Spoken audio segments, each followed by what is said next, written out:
All right, and slide one. This is my title. Why collect art?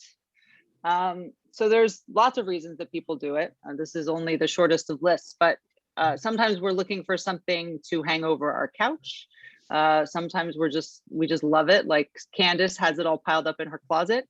And sometimes we're hoping to make some money from it. And I'm going to talk about the investing part later. First, I'm going to just start talking about collecting art and how to start and how to get going, because I think in some ways the investing part is a little more advanced. And when you're just getting started, it can be helpful to just buy a piece of art. And I am an art collector. I had a lot of art in my house.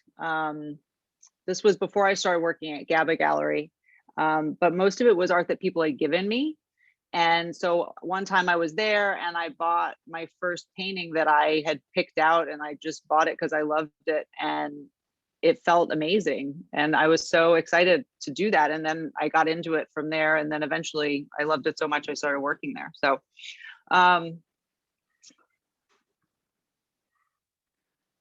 the next thing you have to figure out is, what's the first step? So the first thing is to just look at a whole lot of art and see what you like, what you don't like, what you maybe need if it's something for your house. Like, what is it that you're looking for? There's all kinds of places you can go. And when you're starting, just trying to do research and fill your brain, you can start at a museum. It doesn't have to be for sale. You can just go look at anything for inspiration, different, books, or, anywhere you go, and start to think about what you like and what styles you like. Do you gravitate to photography? Do you prefer color? Do you like abstract? What is it that gets you going? These are some websites. Saatchi is a good one. Artsy. These are just good places to look at a lot of art and see what's out there and how much it costs. And the price ranges are enormous in art. So you can sort of get a sense of what's out there, what people are selling, how much it might be, like price ranges, different places that are less expensive or more expensive, so that when you get closer to the point of getting ready to shop, you can figure out where to go.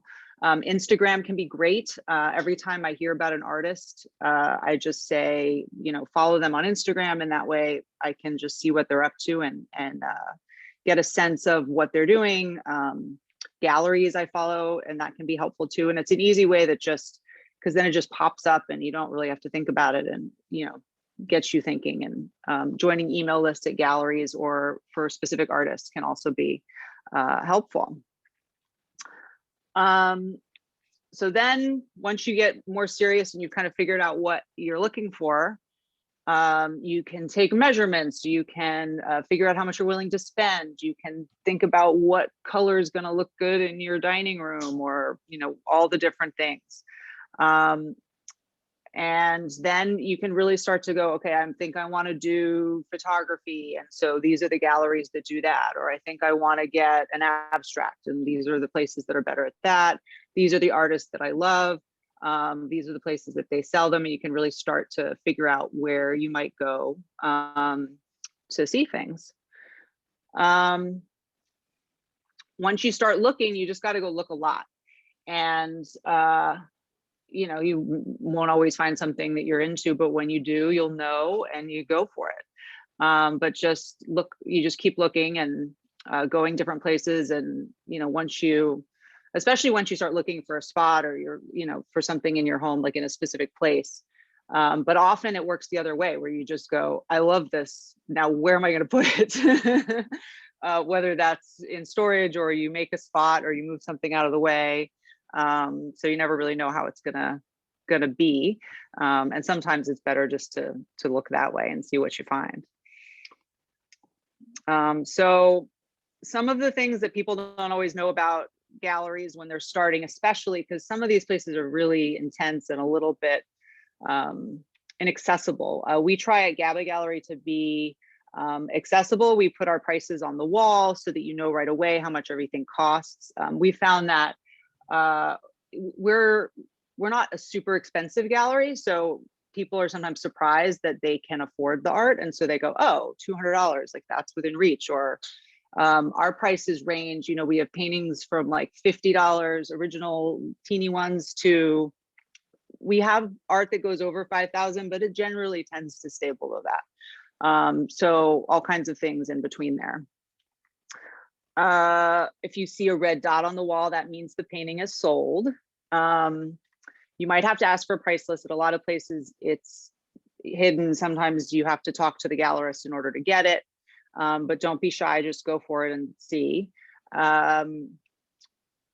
One of the things that I always was surprised at when I first started going to art shows was I'd get there and the show will have just opened and it's opening night. And then I'm like, oh, I like that one. And it's got a red dot and it's sold. And I would always go, but they just opened. Like, I don't understand how all the best ones are gone.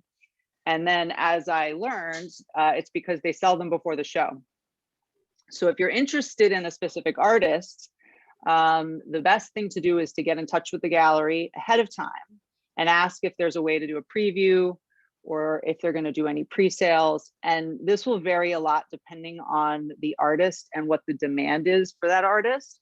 But often they will give you access in advance. So if you know you want something, you could look at a preview sheet and see what you like, either to buy it in advance. You can sometimes go see the art at the gallery. We do this at Gabba for most of our shows. If somebody asks, we'll often let them come in. It depends what we're showing and what the situation is, but often we'll let them come in and buy ahead of time. And then there are other times when they say, if it's a really in-demand artist, you have to have been in touch with the gallery for a long time, and they'll give preferential treatment to the people that they've known the longest. And so you should still do it, because that's, the more you ask, the more likely you are to make it onto that list to get access to the things that you want. And you really can start to follow when the shows are going to come out, know when new pieces are going to come for artists that you're really excited about. It's okay to ask for a discount. People often will ask about that, or uncomfortable. You may not get one, but it's not bad to ask. It depends on the situation. If the art has just come out, it's new, we're less likely to give one. If the artist is very in demand, but if we've had it longer, we're more likely to move. We could be flexible, and especially if we're buying more than one piece, things like that. So don't be afraid to ask.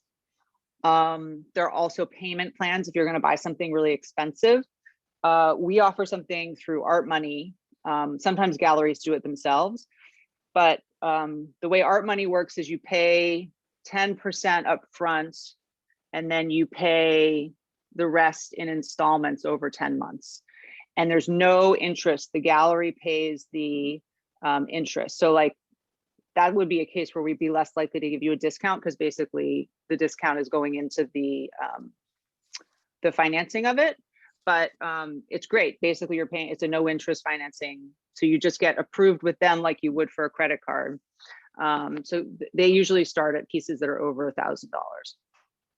$1,000. Keep in mind framing costs and think about how you want something to be framed. And depending on the piece, some things can be framed easily and inexpensively if they're a standard size. If they're odd size, it's more complicated, but just think about that. Often things that are displayed in a frame at the gallery will come with the frame, but also think that if you don't like the frame, you can always switch it out and figure out something that's going to make the art look better, will look better in your home. So those are just things to keep in mind when you're looking. This piece, by the way, this art is my dad. He's one of the artists that we show at the gallery. Taking care of your art. So insurance policies, like a homeowner's insurance policy or renter's policy, usually excludes art, kind of like they do for jewelry. So it's just a good thing to know. You can buy additional insurance for it. It can be expensive, but it's just something to keep in mind, and to do research to see what's covered and just to be aware of that. Keep good records, receipts. Sometimes things come with certificates of authenticity, any like stories or notes about the artist. I'm always like, think I'm going to remember, and then I don't. So I try to keep track of all that together. When you purchase something, any of that, especially if you're going to be doing it as an investment and you think you're going to be selling it later. Where you're going to put it in your home, sunlight, moisture, heat, like things that are going to go in the bathroom. You got to like keep in mind how the art is going to react with that that setup. Things that are going to be changing temperatures a lot. Those are just, especially if it's something expensive and you're worried about it. So there are some things, like if you just have a sunny spot, you're going to have to pick something that is going to go there, and you're going to know that it may fade over time, because if you have a sunny spot in your house, you can't always, there's not always something you can do about it. If it's something that's framed, you can get special kinds of glass to handle that. But just keep in mind when you're looking how those factors will come in, especially for things that are investments. Again, like framing, and that's one of the ways that you can protect the kinds of glass. And if you have, where are you going to keep things, are they going to be safe in your house? So if you have paintings, how are they going to be stored? You want to be careful about leaning them up against each other, especially over long periods of time. If it's canvas, you want the frames to be touching the other frames, or you put something in between them. If you're storing prints, you can get portfolios. You want to be careful about the kinds of papers that go in framing, that matting, that it's all archival, so that it doesn't damage the art. The people who get really into collecting prints will get these big things like flat files, huge drawers where they keep all their prints, because they have more than they can show or store in a portfolio.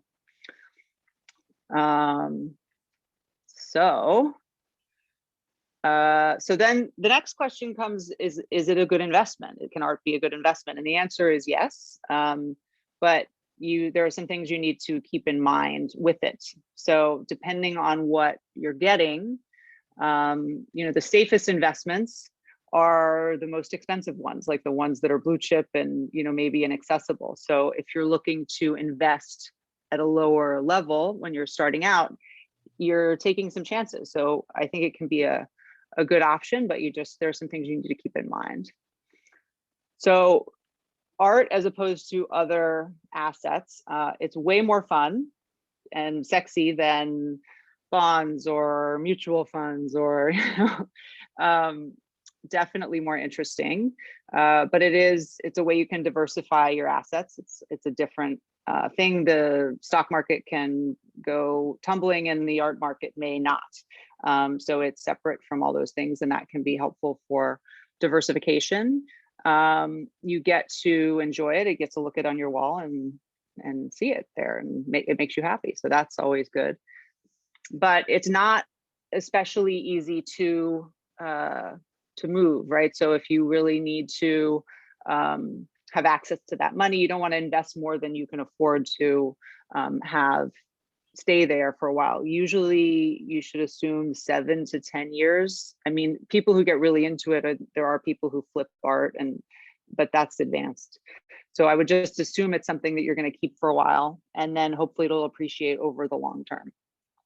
So you just have to be aware also that it may not appreciate, especially if you're getting emerging artists and you're just taking a chance. So you need to do your research, learn as much as you can about the artist, where you think they're going, and try to find things that are undervalued, just like in anything else. So the longer you do it, the better you get a sense for that. And you also need to make sure you figure out how you're going to keep it and store it and keep it safe in the meantime. So there's that. Some different ways that you can invest in art are, so you can get original art, you can also get prints, multiples, things like, so there are different kinds of prints that you can get. You can get prints that are on paper, you can get prints that are on wood. So anything, they often refer to that general category as multiples. Sometimes they're hand embellished, and there's different levels of that. Crypto art is a new area. Gabba Gallery is just beginning to get into this.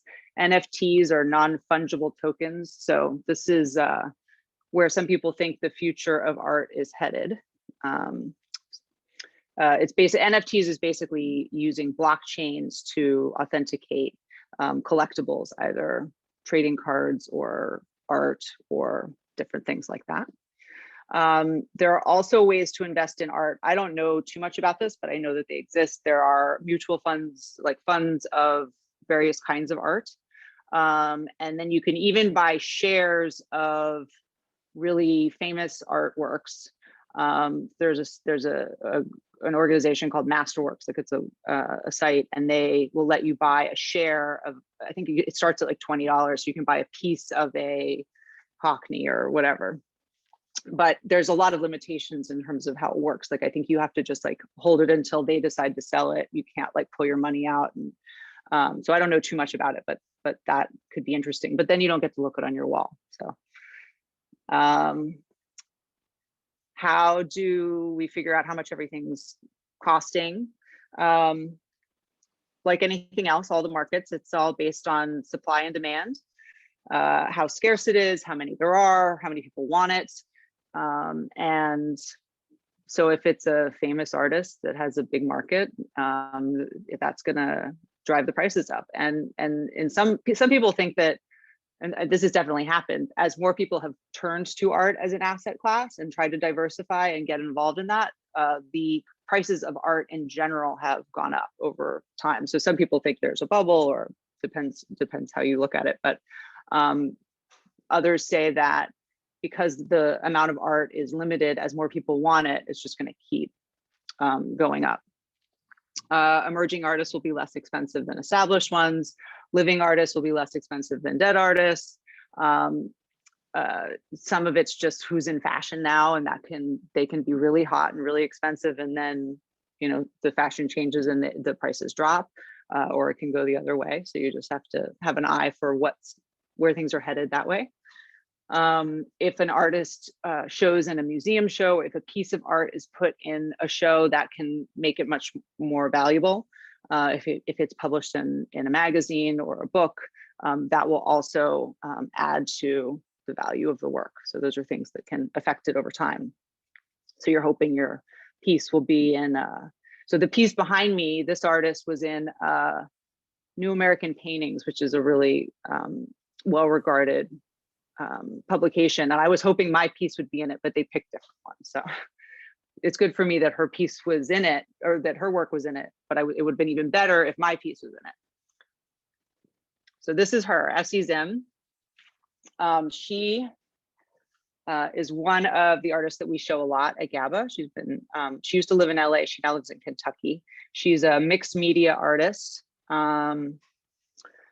It's hard to see it on the computer. It just doesn't really capture it, but it's got great texture. She uses all these papers and layers and thick paints. And I'm just going to show you some art from people that we show at Gabba that I also have in my own personal collection, just to give you a sense of a few people, and to give you a chance to look at some art. So Essie, these are all pieces by Essie. She does some landscapes. Most of her pieces are inspired by folklore or mythology. The one behind me is a coyote, and it's about there's a story that goes with it, is about it's a Native American myth about coyotes that they come when you're dreaming, and so that was what it was about. It's called Let Coyote Lie. This one's called Here or There.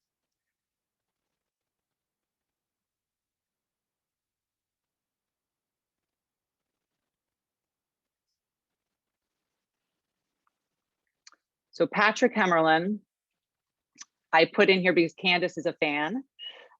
She has some Patrick, and I also have Patrick. He also does mixed media.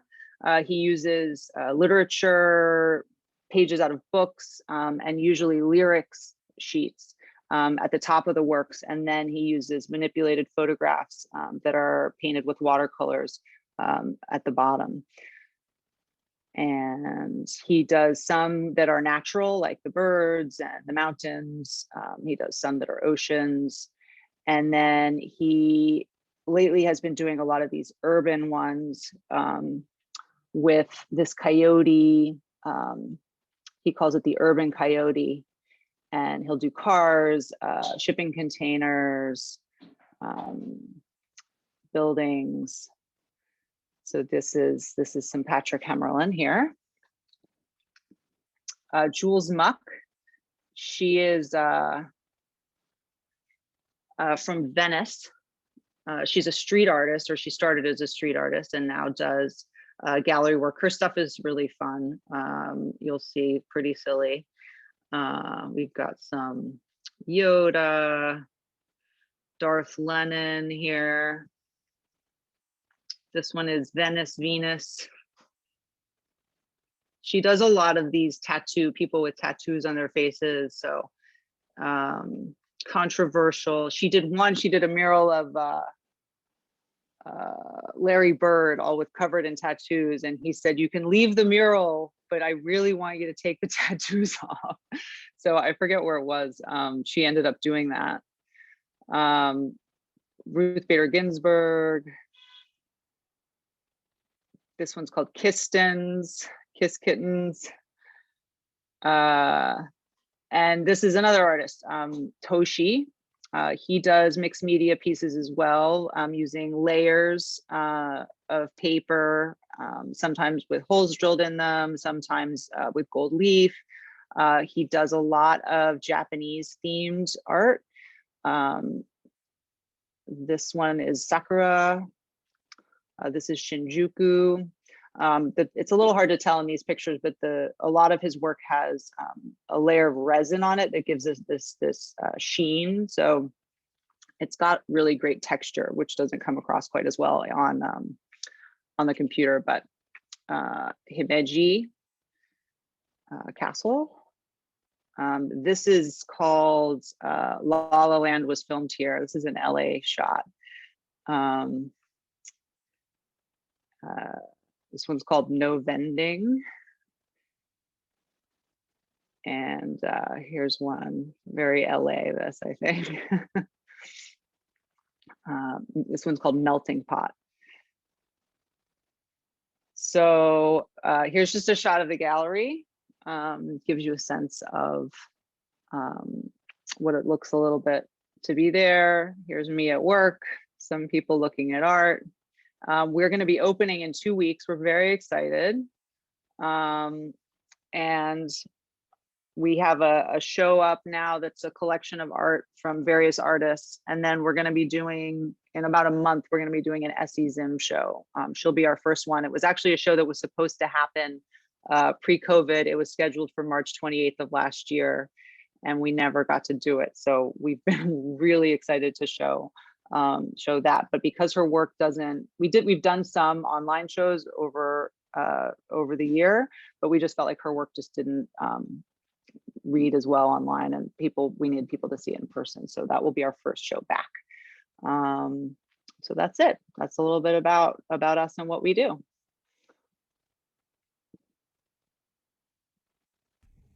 That was fantastic. Yes, thank you. What beautiful. Beautiful. So inspirational. Mhm. Are you art lovers too? We have a few pieces. My mom is the collector, Mm-hmm.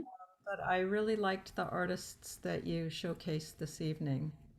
Thank you. I'm online looking at your, I'm lost in the camera. I've got that virtual background, but I'm looking at your gallery. Yeah, there's some great pieces. I'm interested in the Essie Zim show coming up. Mm-hmm. Yeah. Well, if we get you on our email list, we can let you know when that's happening and get you on the preview list, all that. And I'll drive down to LA. Yeah. Where are you located? We're in the Bay Area, but our kids Okay. are down by you. Yeah. Oh, good. Elena, I have a question for you. What is Sure. your opinion as far as signed lithographs from an investment standpoint? So prints and lithograph, like all that kind of stuff, multiples, it can be a great way to get started. And there's definitely a market, and it's just all about knowing the artists and how many there are and all of those kinds of things. Edition sizes determine prices, whether it's embellished or, so you just really have to do your research to figure out what it is. But it's a great way to get started, and they can be less expensive, so you can get bigger names for that are more affordable and more like within reach. So just you have to be able to store it and or frame it and know how you're going to take care of it. But absolutely, it just depends on the artist. Like I have a Murakami. I mean, that's a good, good Great. absolutely. Great. Yeah. I mean, it's all about the name, right? So Exactly. Exactly. yeah, I mean, that's what's tricky about this stuff, is it's really, there's certain artists that just, there's a market already. And so if you get somebody like that where there's already a market, then it's a safer investment. And so when you're starting out with these newer artists, it's just, you're kind of rolling the dice. I mean, my own personal art collecting philosophy has just been buy what I love and hope for the best, and so if I get lucky, and sometimes I've a price has gone up on something and I've decided to sell it, but for the most part I just hold on to what I have because I love it. Yeah. And kind of on that same question or that same note, when you have like a numbered series, like, say it could be 1 through 50, 1 through 25, I've seen 1 through 300. Is it true? Like, how do you value, is one more valuable than 300? Is it a process that it goes through the printer, like on a serigraph, for example? Does it go through a printer 300 times or 50 times? And it depends on the kind of print. So often the numbers aren't really related to how it's printed. Like, it doesn't necessarily mean that. It's depending on what type of printing is. But generally, lower numbers can be considered more valuable, or if it's like even 300 of 300 can be more valuable than a random number in the middle. Some people like to collect specific numbers, like they have like a lucky number or something like that. So it can affect it, but the bigger issue is the denominator, right? So 1 of 25 is better than 1 of 100 is better than 1 of 500. And then a term to be aware of is open edition, which means they can make as many as they want. So anything like that is much less likely to appreciate if it's an open edition, even if it's by a big name. That makes sense. Thank you. So the less there is, the more value it has. Because of scarcity. And then some other terms to know in terms of the print world. So sometimes it'll say AP at the bottom, which means artist's proof. Or it'll say test, which means it's a test print. And depending on the artist and the situation, those can have more or less value compared to the numbered editions. And considering we're talking about that, what's the difference between a serigraph and a lithograph? Is it the way that it's processed or silk screened? To be honest with you, I'm not an expert on the specific printmaking styles. We do mostly G-clays, and so I can't tell you that one. That's okay. So I have to look it up. But no, but in comparison or contrast, the art that you have on your walls is pretty much one-offs. They're all original, and it's like one of a kind, unless it might be a Morley or a Shepherd Fairy that might do a series of something. At the gallery, yeah. At the gallery, the stuff that we hang tends to be, sometimes we'll have some that are multiples, and we sell a lot of prints, but mostly we do that online. So that's been our focus over COVID, and it's actually worked out really well for us. People have been home, they've been wanting to, especially people who are like into collecting concert posters and music, going to concerts, so they have disposable income. And so we've been doing a lot of music themed prints and things like that, as a way to draw that audience. They're home, they're bored, they have money to spend, and they're interested in collecting.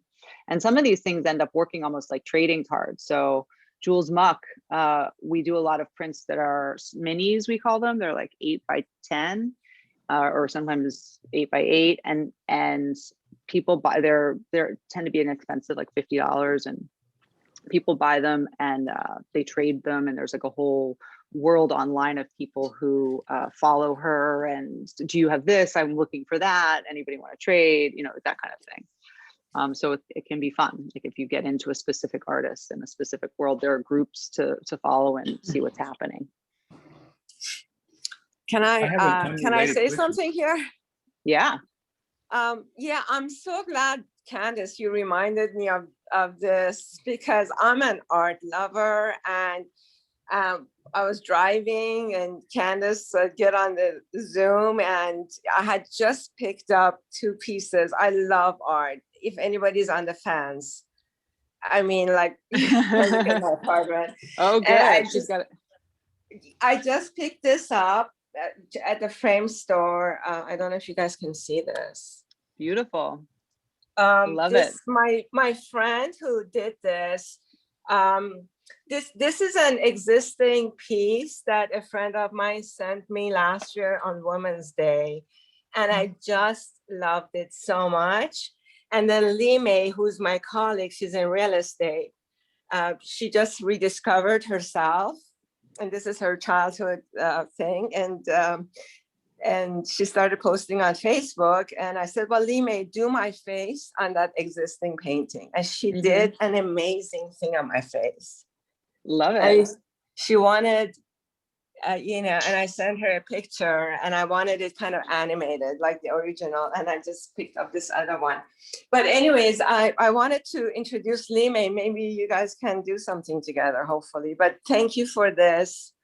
Again, just art gives life to your home. Oh, yes. It's amazing. Sure does. Especially your art is amazing. I want to talk to you later about that Madonna. Uh-huh. Oh, Yeah.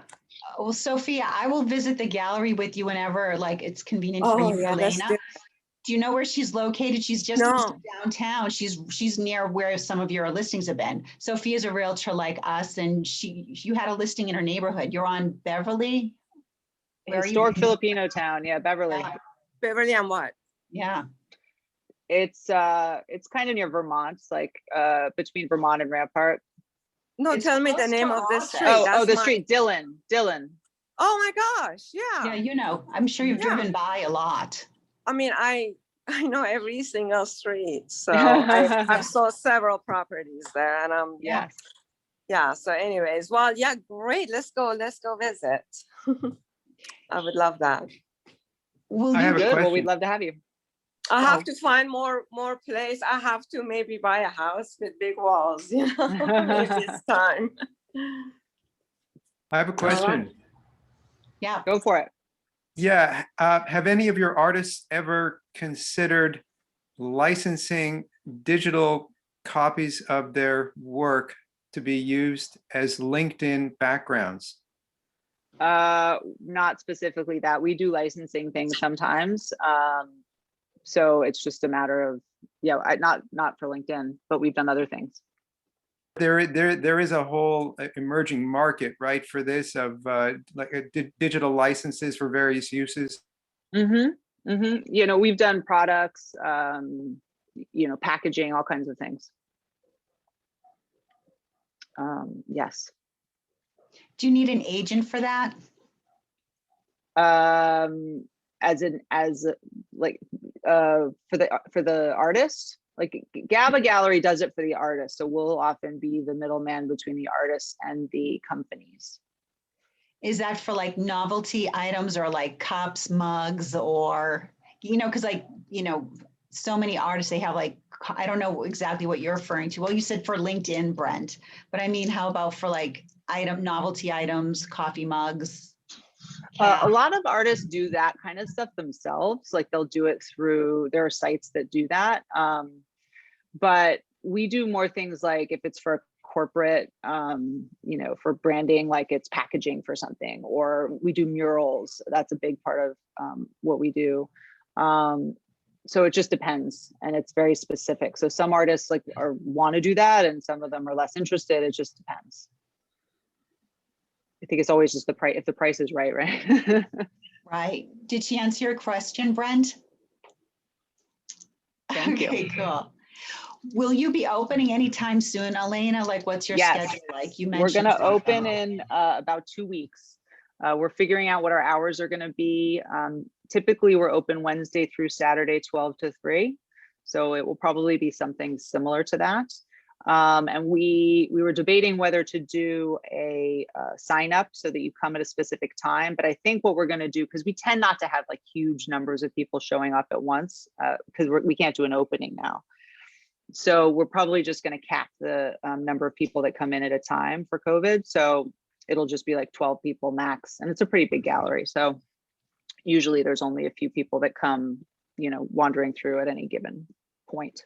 So I think it should be fine. And if it gets to be crowded or people are waiting in line, then we'll set up an appointment system. That would be a nice issue to have. I know, but I think it will. I don't think we'll need to do that. I mean, except maybe at the beginning, we'll see. Honestly, I have not really been following too much, but like I used to love going to Art Basel in Miami, LA Art Show. There's so many like art shows, like domestically and internationally. What's the future of that? Have you heard any rumblings of a lot of things have really gone online now where you just kind of sit at home and you're able to view a gallery, but any idea what the future of art is as far as either? I think that there'll continue to be more online, but I also think that the people want to do things in person, and all of those events are big business, and people go for the art and they go for the parties and they go for a lot of things. So I don't think those things are going to go away. But I went to one last year that was, I guess it was last year. It's called Felix. Did anybody go to that? It was in a hotel. It was in the Roosevelt Hotel, and it was the most, thinking about it from a COVID standpoint, it was crowded. You were in these little hallways of the hotel. There was this going up and down in the elevators. It was not pleasant because it was just so tight. And there were a lot of people that came. You're waiting in line for the elevator. It was crazy. So I was thinking, like, they're not going to do that one again. But the big ones at the convention halls and, all those kinds of things, for sure. Maybe 2022, 2023. Yeah, we'll see. We'll see. Does anybody have any more questions or comments? I have another question. As far as you mentioned the NFT phenomenon right now that's emerging, because I actually heard about it for the first time today when Kings of Leon are coming out with a new album and they're releasing it through NFT and whatnot. So do you have a little bit of an understanding of it? And if so, can you share some basic concept? I will do my best. My understanding is very limited. I've only just heard about it a few weeks ago myself, so I'm catching up. So NFT means non-fungible token. It's it uses blockchain to represent something that you own, and the blockchain makes it very safe. You know where it's been, who sold it. It can't be counterfeited, and all that. And so there can be one of them, or there can be a limited series like you would for print or something. And so it's becoming more popular for people to do this, and it's just one of the early ones they did was called Crypto Kitties. And Crypto Kitties were like basically pictures of cats and like cartoon cats, and then you can buy them. It's like a collectible, like you'd have a Beanie Baby or something, but it's a digital item. So you own a cat, and then you can breed your cat with another cat and make new traits in other cats. So that there's this whole thing about you're going to try to get these rare traits. And anyway, so basically they were not that expensive, and now it's like this whole big business. And so, you can buy one. The cheapest ones are $15 and the most expensive ones are in the tens of thousands. And people are spending a lot of money on these, this world in general. And the belief is that this is where things are going, but it's the Wild West. They're still figuring out how it's going to work, what platforms it's going to be on. One of the ones we sell on OpenSea. We've opened a store. We do NFTs, but we've only done a few so far. So it's basically digital art. So you own the digital piece, but it's a little bit hard to wrap your head around because you don't really own the image. Like you can't go put it on T-shirts and sell them, right? You own the digital item, the digital token, which you can then sell. So it's, I think that for, I don't know, my son is 9 and he like gets it. He's like, oh yeah, it's like buying something to wear in a video game. It's like, it's a digital asset. Like it's something that you have. And he spends his allowance on clothes in video games. And like, to me, I don't get that. So I think it's just going to take some time for people to wrap their heads around it. But it's interesting. I'm trying to wrap my head around it. Yeah. Okay, those clothes, by the way, are pricey, and the prices of your 9-year-old clothes keep going up. That's for one. And then that's what I've heard on, they did a segment on that on KCRW last year. Mm-hmm. And ever since, I've been zooming onto their, tennis shoes and their pants and shirts and everything. It's really interesting. It's a whole world out there. Yeah, but again, digital, probably from an investment point of view, is fine. Anything goes. But to have that piece of art in your home or your office and experience it every day and really enjoy it. I'm also a designer, interior designer, and I just, when I come into my apartment, that's my haven, and I really enjoy my place. Yes. Yeah. Anyways, Digital is not the same that way for sure. But I think there are people who are collectors and who enjoy the collecting aspect of things for whom it's different. Like there are people I know who buy our prints and they keep them in these drawers stacked up and they don't look at them. I mean, they pull them out sometimes to look at them, but it's not like they're displayed on the wall. And they have hundreds of prints in this drawer because they're collectors and they love them and they love that they have them and they know they're all in there. So I think in that sense, right. The digital is sort of like that. The idea of owning it or knowing that you have it, and some people are more suited to that. But I agree, the real deal is where it's at. May as well enjoy it. I mean, yeah, it's right there. Anyway. Yes. And what are some of the, you mentioned some websites that are good for, to look at different artists and whatnot, like Saatchi and such. Which are the top websites that you would recommend for somebody to check out? If they're looking Saatchi and Artsy are some of the most accessible ones that deal with the most artists, and they have a wide range of prices. And then beyond that, I mean, there's just lots and specific galleries and on, but that's kind of where I would start. I have a question. Sorry, do you have any prints of Banksy? I mean, I'm aware of Banksy. In what sense? I went as a Banksy painting for Halloween one year. That's funny. I did the one with the shredding. Anything Banksy, I'll take. They just moved a brick wall in England for £300,000. That's cheap. So you're kidding yourself. With all due respect, but I got a question. Elon Musk's girlfriend just sold crypto art, total of $10 million. What's that all about? I can't explain it.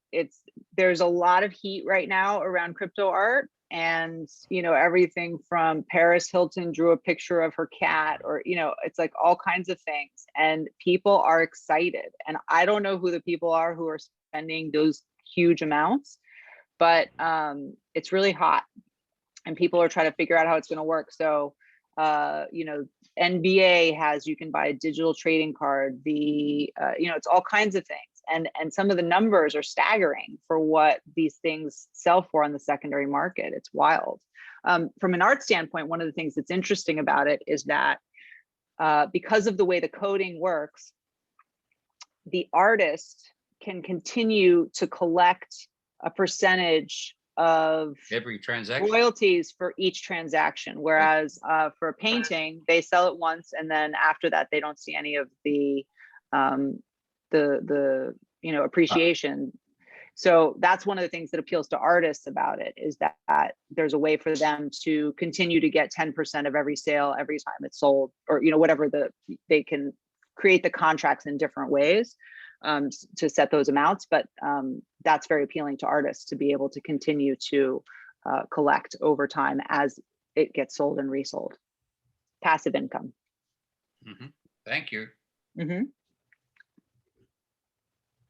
And random, completely different question for you. As far as the areas in Los Angeles, remember Culver City was emerging as a hot art scene. Is that indeed still the case, or are there other areas that around town that you're seeing galleries kind of grouped together? It's going to be hard to say with COVID. I don't know. Yeah, galleries in general tend to not last that long. So on average, kind of like restaurants or something, like some of them stick around, but a lot of them come and go. So I think it'll just depend, like what makes it. And I don't know, the Arts District, Culver City, and I don't know what's next. Historic Filipino town. There you go. That's right. I have a fourplex for sale there if anyone's interested. For sure, historic Filipino town. Yes. Any other questions? Great area. Elena, Yes. am I on? Hey, thanks for the invite, David. Ron here. Of course, good to see you, Ron. Good seeing you. Elena, just a comment. I liked your comments earlier about collection. My sister and brother-in-law met when my sister was concierge at either the Chateau Marmont or the Mondrian on Sunset Boulevard. My brother-in-law is in for his TV commercial shoot from Holland. He's from Amsterdam. Had his apartment and building, owned his building right next to the Van Gogh Museum there. However, he's pretty eccentric. As they move over eventually from Paris, Amsterdam, New York, finally they're here in LA full time. He's a bit older than she. But my house and garage are a storage unit for a lot of his offhand stuff. He has his treasures, I guess, at home and otherwise, but I have a lot of his storage. He's a collector. Yeah, funny, just a lot of random Or a hoarder. sculptural painter. He's got some beautiful things, and then but some things here that I'm lucky to have in my house. But it's just funny how it works out. Some people, that's just how they are, right? And Yeah, it can be all kinds of things. A little eccentric, but he's from the industry. But thanks, and I will look you up. The woman who moved to Kentucky. I'm on your email list, so I'll check. Great. We'll keep you posted. Thanks. Any other questions, comments? So quiet. All right. Well, thank you for joining us, Elena. Thank you for having me. This has been so fun. Yeah, the pleasure was ours. Happy to promote Gabba to our community, and we look forward to more good things. And everybody feel free to reach out to Elena. David and I have her contact information, or you could just look up online at Gabba Gallery, gabbagallery.com. Thanks, everybody. Thank you. Bye. Take care. Thank you. Thank you. And then we have Natalie. Natalie. Is she on? Yep. I see her. Yeah. Hi, There she guys. is. Hi. Oh, There she is. how's So life in the much has lending hap- world? What? How's life in the lending world? Oh my goodness, you Crazy guys. busy, huh? Has not let up. Well, yeah, I'm curious with the rates. What's going on? It is North of not 3, let- I'm hearing. Yeah, and since the last time we spoke, they are up, up, up. So, What are they, Natalie? What are they? I mean, depending on which, product we're in and what we're talking about exactly. I mean, right now they're in the, low 3s, maybe 2.99. We were at Oh, that's 2.99. still good. No, I don't know. Still good. It is Oh good. God, amazingly good. We're just Yeah. not at the bottom of where we were. So what I'm telling all my clients is just like, look, it's still incredibly, incredibly low. We're not at the floor anymore. We're just hovering above the floor. So we were at 2.6.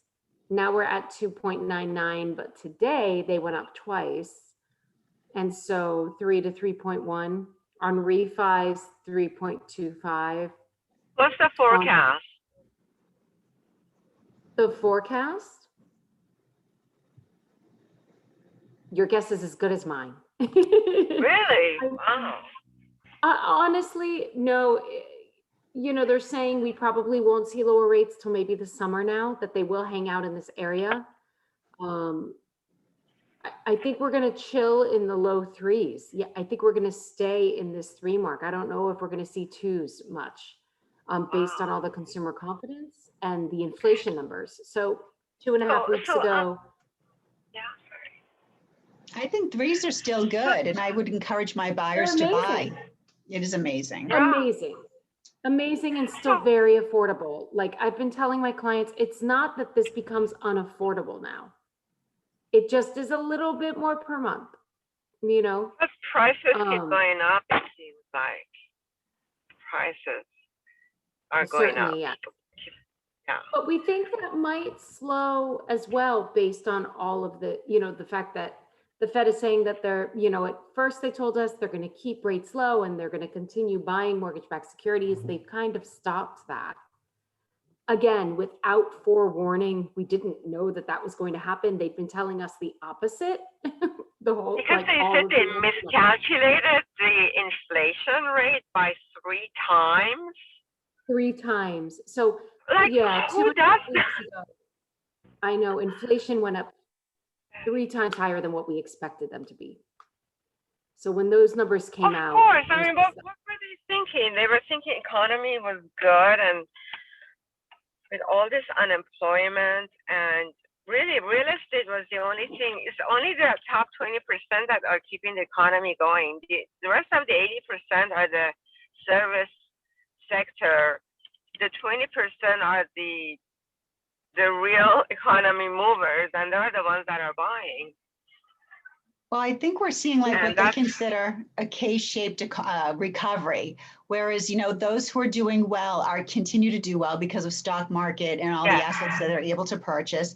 And like you said, the hospitality workers and the blue collar workers, you know, they're lucky to, you know, survive. And, you know, that's the lower side of the K-shape. But, you know, interest That's rates. the way of the land now. Yeah, I think I consider this like a revolution, like social, cultural, Yes. political. This is a currency. historical moment It really is. in It is. history. Is a huge moment. It's a turning. Yeah, and maybe you see that because where you come from. Like I think a lot of Americans, I mean, not us necessarily, but I think a lot of Americans are just kind of lulled and distracted by other things that are going on, like Dr. Seuss books and images within the Dr. Seuss books. But yeah, there's a lot going on right now that I think will shape the future of our world. A lot in the universe. It's just, ooh, I agree. Yeah. we are in a whirlwind. Interesting times. We are Very. right in the middle. Yeah. Just glad I don't have any kids. I think none of us do. Oh, maybe you George do. does. Natalie. I do Bill, not. do you have kids, Bill? Rebecca has kids.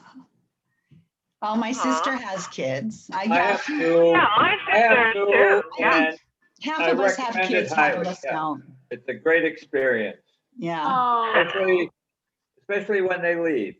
Yeah, Kids Awesome. adapt. don't repeat that. Especially when they Don't tell leave. anybody. Did you hear that, guys?